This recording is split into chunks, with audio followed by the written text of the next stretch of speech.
आज हम एक्सप्लेन करेंगे एक्स-मैन 2 मूवी को। इस मूवी में एक नाइट क्रॉलर नाम का म्यूटेंट प्रेसिडेंट के ऊपर हमला कर देता है, पर वो प्रेसिडेंट को नहीं मार पाता। दूसरी तरफ हम लोगन को देखते हैं।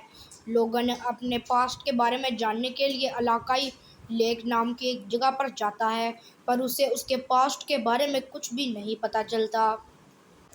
और फिर जब उसको कुछ भी नहीं पता चलता तो वो चार्ल्स जेवियर के स्कूल में वापस चला जाता है। फिर चार्ल्स जेवियर और साइक्लोप्स जाते हैं एरिक कैलेंशियर के पास नाइट क्रॉलर के इस हमले के बारे में पता करने के लिए।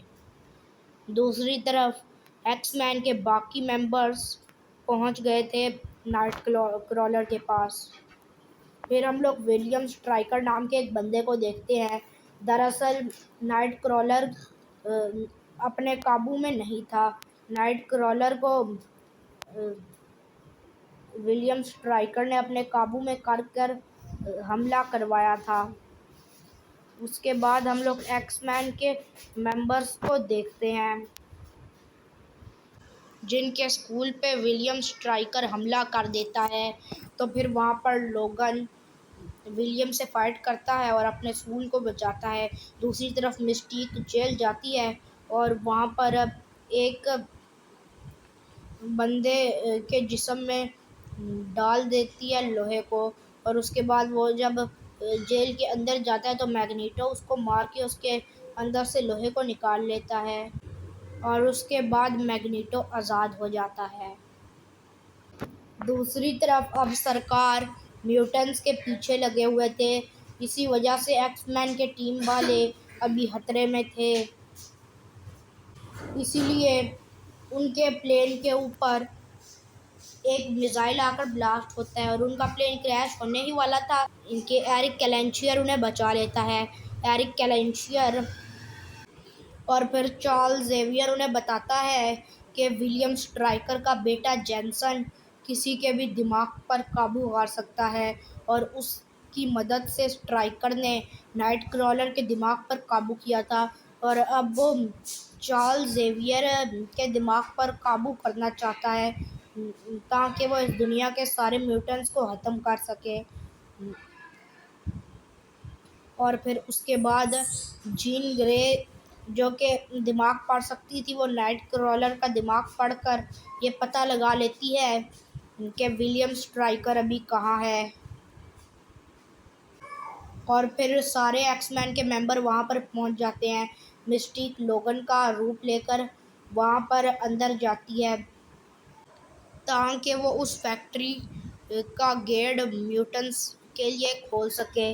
और वो लोगन का भेष इस वजह से बदल कर जाती है क्योंकि लोगन पर विलियम स्ट्राइकर ने ही एक्सपेरिमेंट किए थे, इसीलिए उसको लोगन की अभी भी ज़रूरत थी। इस वजह से वो लोगन के भेष में उसे नहीं मारेगा, पर स्ट्राइकर उसे पहचान लेता है।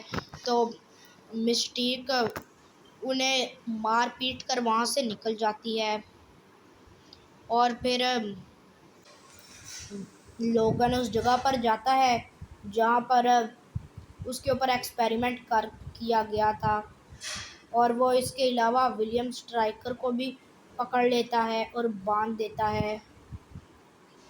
और दूसरी तरफ चार्ल्स जेवियर पे स्ट्राइकर जेनसन की मदद से चार्ल्स जेवियर को हिप्नोटाइज करके ये काम दे देता है कि वो इस दुनिया के सारे म्यूटेंट्स को तड़पा तड़पा के मारे।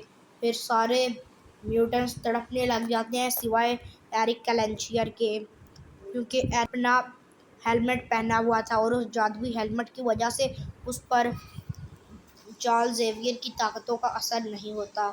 उसके बाद